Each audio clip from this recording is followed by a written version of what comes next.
Tuned in to www.oghuskyradio.com, broadcasting live from the east side of Los Angeles. Worldwide live interviews every Thursday night. Special guest, man. Go ahead and introduce yourself. Who we got up in the spot? This is ABEK from KMS crew, CMH crew. What is KMS and what is CMH? KMS stands for Knowledge Means Success, Keep Me Safe. CMH means City's Most Hated, Call Me Ho. So you're a Nella cat then, right? No, I'm actually from West LA. Wait. How you get into some? Wait, we gotta go back then. How do you get into some Nella crews, dog, and from West LA? Dog? How does that work? I used to just paint West LA until my girlfriend moved out to Pasadena.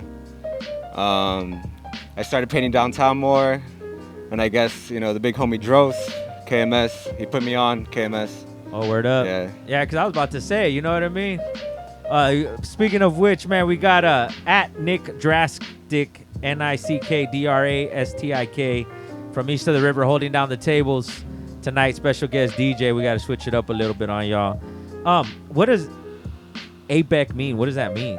ABEK doesn't really mean anything. Wait. So you're spending the majority of your life writing on walls, doing two-color bombs, and dedicating your life to putting up a name that doesn't mean anything? Well, it doesn't have a definition, but it means something to me, like it makes, it's who I am, it's a name that I write, it defines who I am. How did you get that name then? I was thinking of names one day a few years ago, and I guess I just I liked the letter combination basically. That's a trip though, cause that's like different perspective. People will get the name or it means something. And that's, most people will lie about it and be like, nah, it's cause. But does it mean anything now? Have you switched it up? The letters mean this, or you haven't got there yet? No, not really. To be honest, no. Like I told you, in 5 years, I'll interview you again, and you'll be like, the A means this, the B means, you know what I mean? That's why we do this, to archive, you know what I mean? Are you a bomber, piecer, writer? I consider myself a bomber. Two-color, three-color, would you like to hit? Mostly two colors, but I try to add a color in there to add some flavor sometimes. What got you into graph? Well, my homie back from middle school, he introduced me. But he stopped writing. He got me into tagging and all that. So I practiced by myself, and I started watching YouTube bombing videos and that So what rules did he teach you? What is he telling you about? The same old rules that everybody knows. Yeah. Don't go over a bomb with a tag. Respect other people's work. Don't be painting churches. People's property, basically, like cars and shit. Does most of it just come down to common sense pretty much, though? For the most part? Pretty much, but I feel like there's a lot of, gray areas, You got to break it down. What's a gray area? You can't really do a bomb over a tag that's been running since, the 90s, You're going to get mad shit for that, There's just, a lot of different, little shit that you got to know. Where did you learn that from though? Because even just that, because and here's the thing I give is because younger generation will be like, you guys smashed the mural, they smashed the mural and be like, nah, but there was tags on the mural. I did a two-color bomb over the mural that wasn't upkept. So it gets in that gray area that you're talking about. You know what I mean? It kind of depends on the mural too. If it's a culture mural, definitely don't touch it. Straight up. But if it's just some shapes or some weird bullshit, you can I feel like you can go over it. Is graph a hobby or a lifestyle? What is it for you? It started out as a hobby, but what is it now? It's slowly turned into a crippling obsession, I guess.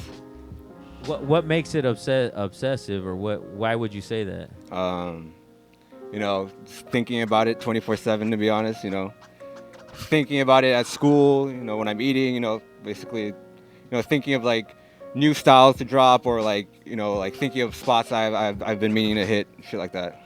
In your best week, we're talking it was the greatest week ever in doing what you do, how many bombs would you hit in 1 week? If it's a good week.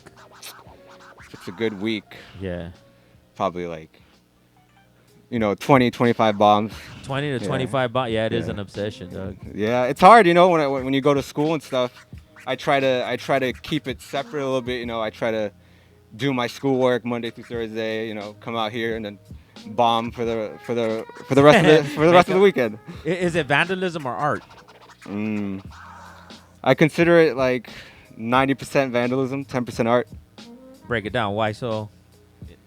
I guess because like the shit I paint isn't that artistic, to be honest. You know, like it's more of like, you know, painting over like, I mean, you know, painting shit. You know, I guess, you know, doing vandalism.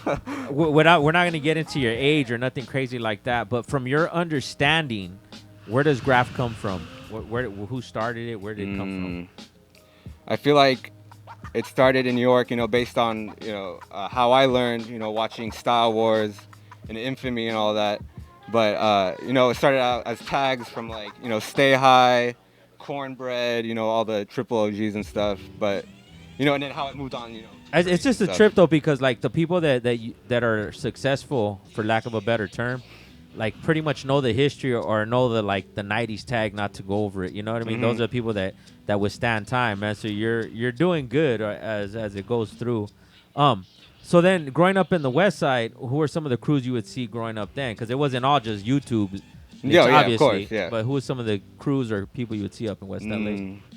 Sadly, you know, the buff was it's kind of real outside on the West Side where I stay at. But, you know, I see a lot of like OESs, you know, REMs, NVCs, LOKs, Love Crew, crews like that. Who do you want to see it when you're doing it? Like, is it for graph riders? Is it for your crew? Who do you want to see it? It's mostly for me, to be honest. You know, I like painting something and then going back the next day and, you know, and then looking at it, you know, getting a picture of it, just in case if it gets buffed, you know. Is it more fun doing it or definitely going back? More fun doing it. Is it just like to document your travels, kind of like, if you understand what I'm saying? Because like I hit that spot, even if it gets buff, I flicked it. I know I got there. Or I guess you can say that, but I just feel like if I don't flick something and it gets buff, like it just, you know, it breaks my heart, you know. Do you try to make them legible? Not necessarily, but, you know, my capacity right now of where I am, you know, I'm still learning. That's what I like about graph. You know, there's always so much to learn. But at the capacity I'm at right now, that's the bombs I can do right now are like mostly legible. I can't really do like crazy wild style or like shit like that yet. Do you plan on progressing to that? Of course. Straight up. Yeah. How many years you've been a student then of graffiti? Yeah. Maybe like 5-6 years. 5-6 years. All right. Why do you do it?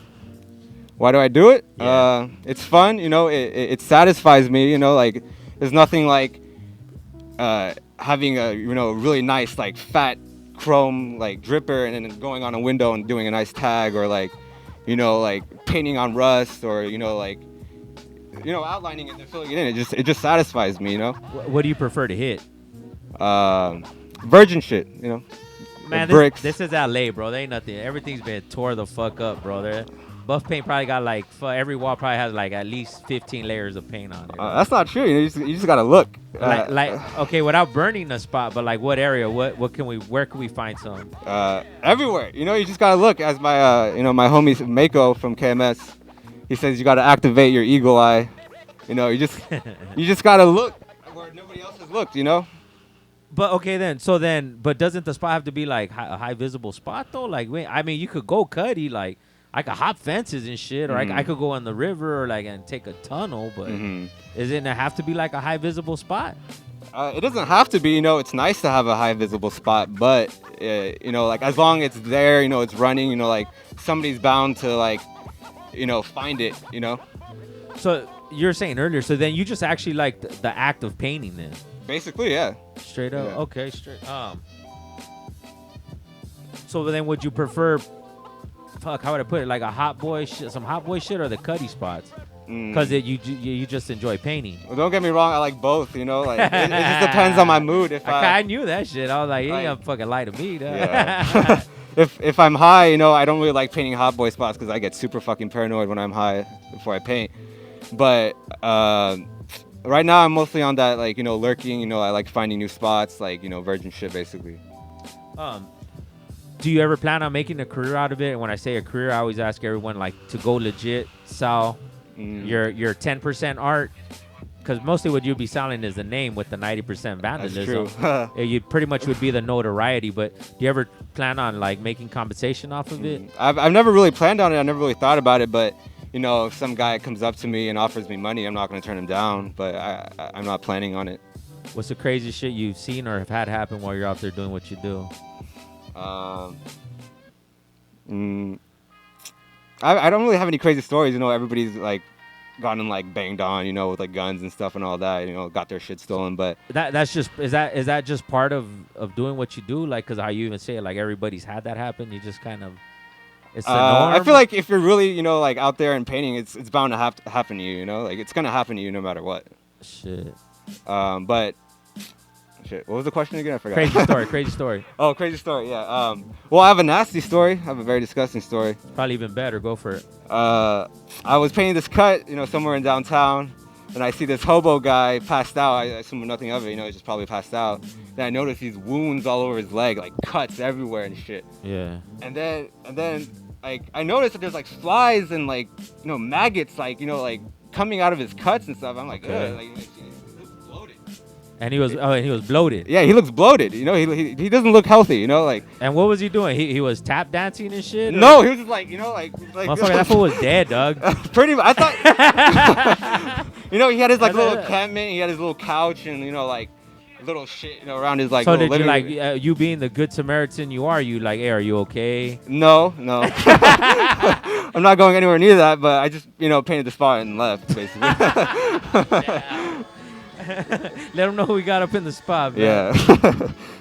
Go tell him who you are, man. Huh? Tell him who you are, man. Let him know, shit. Exactly. Wait, I don't get it. Who are you? Tell him ABEK. Oh yeah, this is ABEK CMH KMS. Man, we went over this already, dog. Any shout-outs before we cut out? Oh yeah, sorry. Shout out to my girl, Too Cute. Shout out to Dros, KMS CMH. Shout out to Ents, KMS CMH. Shout out to Mako. Shout out to Rums, MTA CMH. Shout out to Evorp. Shout out to Tizek. Shout out to Alas. Pretty much it. And I want to thank you. You're the first person to come in here and not wear a mask, dog, and conduct the whole interview. Shout out to Drastic, Nick Drastic, east of the river, holding down the tables. OG Husky Radio. Stay posted. More interviews to come.